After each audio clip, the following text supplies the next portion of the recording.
Je suis Jonathan du pôle séjour et je vais vous parler de la dématérialisation des démarches liées au titre de séjour et je vais essayer de le faire du mieux que je peux. La première question qu'il faut se poser, selon moi, c'est faire une... Ouais. Je vais essayer de parler assez fort. En fait, Alexia veut dire qu'elle t'entend pas. Si vous ne m'entendez pas, dites-le moi.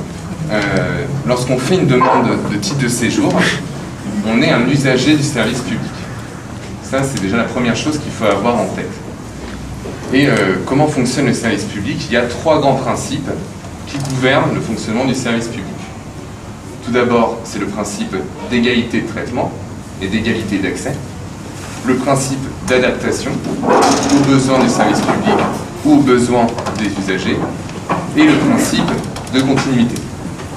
Quand on se pose la question de la dématérialisation des demandes de titre de séjour, je pense qu'il faut avoir en tête ces trois principes pour comprendre à quel point il y a un dysfonctionnement qui est manifeste. L'usager du service public, donc l'étranger qui veut faire une demande de titre de séjour, est obligé de se présenter personnellement en préfecture pour faire cette demande de titre de séjour. C'est l'article L112.1 du Code de l'entrée et du séjour des étrangers et du droit d'asile, code qui va bientôt changer en janvier 2021, donc ça ne sert pas à grand chose de noter les numéros. Il est obligé de se présenter personnellement. Or, avec cette idée d'adaptation du service public, donc de passage à l'informatique et aux démarches dématérialisées, il faut réussir à concilier les deux. Une obligation de présentation personnelle avec une possibilité d'envoi de la demande de titre de séjour par Internet. Il faut savoir que ce sont des mesures d'organisation interne des préfectures qui prévoient le fait de les saisir via tel ou tel dispositif informatique.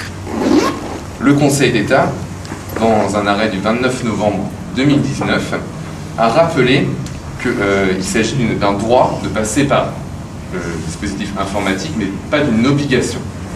Alors le Conseil d'État l'a rappelé, c'est bien gentil, mais derrière, comment peuvent faire les gens si jamais la préfecture dit « vous devez passer par tel système informatique », eh bien, grosso modo, l'idée c'est de faire des recours. J'en reviendrai après.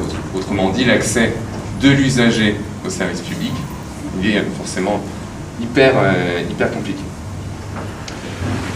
Il faut savoir que juridiquement, le droit de saisir l'administration par voie électronique, j'allais dire, il est consacré par l'article L112.8 du Code des relations du public avec l'administration pour tout le monde. Que vous vouliez faire une demande de permis de construire ou une demande de titre de séjour, c'est un droit qui est consacré dans le droit et pour tout le monde. Il faut savoir également, il y a une autre disposition, je fais un peu une énumération de dispositions parce que je suis juriste, donc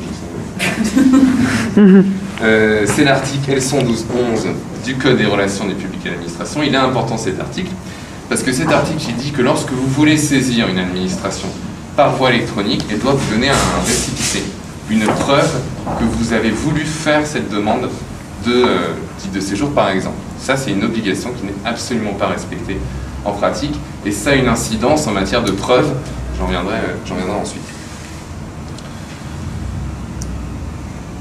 La question de la dématérialisation des demandes de titre de séjour et avant tout la question de l'accès à la demande de titre de séjour et donc du dépôt du dossier de demande de titre de séjour. Obtenir un rendez-vous en préfecture se révèle en pratique extrêmement difficile. Et je vous renvoie, c'est toujours ces trois principes, je pense que c'est comme ça qu'on comprend bien le dysfonctionnement: égalité d'accès et de traitement, adaptation aux besoins et continuité. En fonction de la préfecture, on va vous dire vous devez envoyer un mail sur telle adresse, ou vous devez passer par telle plateforme informatique, et lorsque vous allez cliquer dessus, vous n'allez pas pouvoir faire de demande de titre de séjour, et vous n'allez pas avoir de récépissé qui prouve que vous avez fait cette demande. Donc du coup, si vous voulez le prouver, vous allez faire une capture d'écran. Capture d'écran qui, si si on est un peu objectif, ne vaut rien. Vous pouvez tout à fait reparamétrer votre ordinateur, ça vaut que dalle. Et l'administration est pourtant obligée de le faire. En fonction ensuite de la demande de titre de séjour que vous voulez faire, vous allez parfois passer par de tel ou tel système. Par exemple, quelqu'un qui va faire une demande de titre de séjour de plein droit, donc qui est grosso modo à peu près dans les règles, va avoir plus facilement accès au service public que quelqu'un qui va faire une demande de régularisation. Or, l'égalité d'accès au service public, là, vous voyez bien que ça ne fonctionne pas. Le service public ne s'est également pas adapté, donc au principe d'adaptation, aux besoins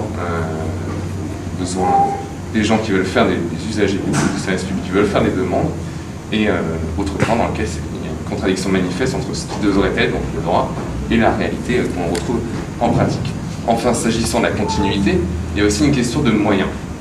Derrière, si vous ne mettez pas assez d'agents en préfecture pour répondre aux mails, si vous ne mettez pas assez d'argent pour avoir un dispositif informatique qui fonctionne, forcément, votre service public ne continue pas à fonctionner.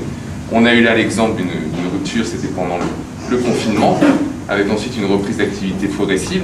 Et ce qu'on a fait en France, c'était très simple, c'est de dire, bon, bah, les titres de séjour en cours de validité sont prolongés, ceux qui ne l'ont pas encore déposé, grosso modo, bah, il ne se passait rien.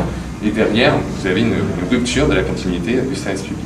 Et ce qui est très intéressant, je trouve, quand on s'intéresse au droit du service public, c'est que quand on se pose la question de la dématérialisation, vous avez les trois principaux grands principes du service public qui sont complètement méconnus. Le Conseil d'État, dans un rapport de février 2020, qui prévoit de réformer le contentieux des étrangers, attire l'attention sur le fait qu'on a là toute une niche de contentieux qui est simplement de l'accès au service public pour les personnes qui veulent faire une demande de titre de séjour. Le défenseur des droits, dans une décision du 10 juillet 2020, auquel je vous invite à vous référer parce qu'elle est très synthétique, et si ça vous intéresse, vous aurez dedans tous les éléments pertinents, dénonce aussi cette problématique-là. Donc on en vient à qu'est-ce qu'on peut faire dans ce cas-là, c'est-à-dire un recours. Donc, pour tout étranger qui n'a pas accès au droit, qui n'a pas accès au service public, du coup, pour pouvoir le faire, il va falloir qu'il fasse un recours. C'est-à-dire qu'il va falloir qu'il arrive à trouver un avocat, qu'il va falloir qu'il arrive à trouver un accès à l'information, juste pour faire une demande de titre de séjour, sachant que s'il ne le fait pas, il peut se prendre une mesure d'éloignement et se retrouver très très mal. Le recours qui vient d'être consacré comme le recours type par le Conseil d'État dans un arrêt du 10 juin 2020 est ce qu'on appelle le référé mesure utile. C'est un référé en contentieux administratif qui vous permet de demander au juge d'ordonner toute mesure utile à partir du moment où il y a urgence et où ça ne fait pas obstacle à l'exécution d'une décision administrative. Oui, référé mesure utile. C'est l'article L521-3 du Code de justice administrative. Donc, notre étranger qui est bien embêté parce qu'il ne peut pas faire de demande de titre de séjour parce qu'il n'a pas accès à cause du système informatique de la préfecture, doit donc réussir à se dégoter un avocat qui connaisse ce droit-là et ensuite il va faire un recours. Une des conditions qui est posée pour faire ce recours, c'est d'avoir tenté au-delà d'une semaine, c'est le terme de la décision de principe du Conseil d'État, d'avoir essayé de saisir le site internet de la préfecture. En théorie, au-delà d'un mois, l'urgence est admise. C'est ce que dit la rapporteure publique qui s'est prononcée dans cet arrêt du Conseil d'État. C'est quoi une rapporteure publique ? Il faut savoir qu'en contentieux administratif, c'est un peu différent de ce qu'on peut voir en pénal ou en des affaires civiles. Le rapporteur public, c'est quelqu'un qui va proposer une solution juridique, qui va faire une analyse juridique du droit. Et donc, lorsque ça vous intéresse, je vous invite à essayer de trouver les conclusions, parce qu'elles sont souvent de très bonne qualité, avec un exposé du droit dessus. Donc, notre étranger va devoir réussir à prouver que pendant un mois, il n'a pas pu faire une demande de titre de séjour. Sauf s'il peut faire valoir une urgence supérieure.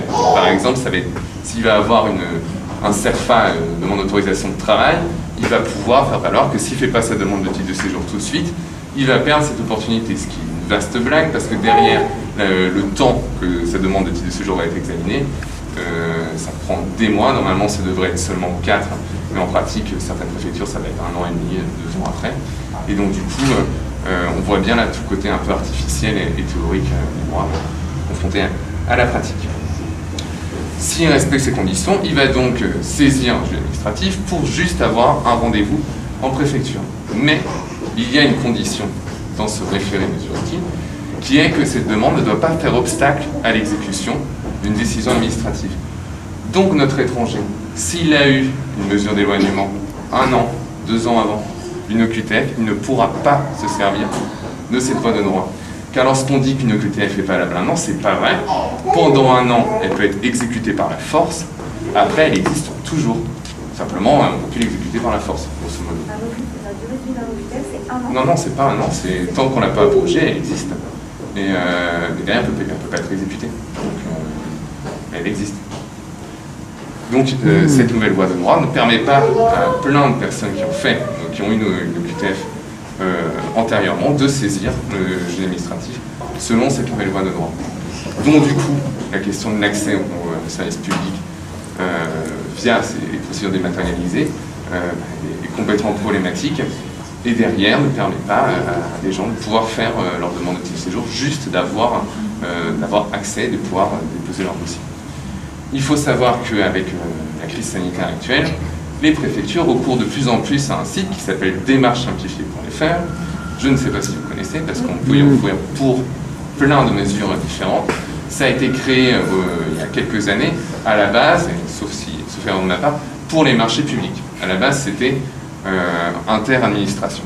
Et là, vu que les préfectures doivent s'adapter avec la crise sanitaire et puis aussi ont envie de faire quelques économies, on va recourir maintenant à ce site internet dans de plus en plus de cas pour faire des demandes de titre de séjour. Et là, on aura forcément un nouveau contentieux à venir, de savoir quels sont les types de documents qu'il faut envoyer, sachant que tout ça n'est pas du tout réglementé. Donc, ma petite conclusion sur la dématérialisation des demandes de titre de séjour, ça paraît une excellente idée à la base, notamment en termes de rapidité de traitement. Toutefois, en ayant en tête que c'est du droit du service public à la base, il y a 3 grands principes dans ce droit-là, qui est continuité, égalité et adaptation. Et en matière de demande de titre de séjour, les 3 principes fondamentaux du service public sont ouvertement méconnus en pratique. Je vous remercie de votre attention.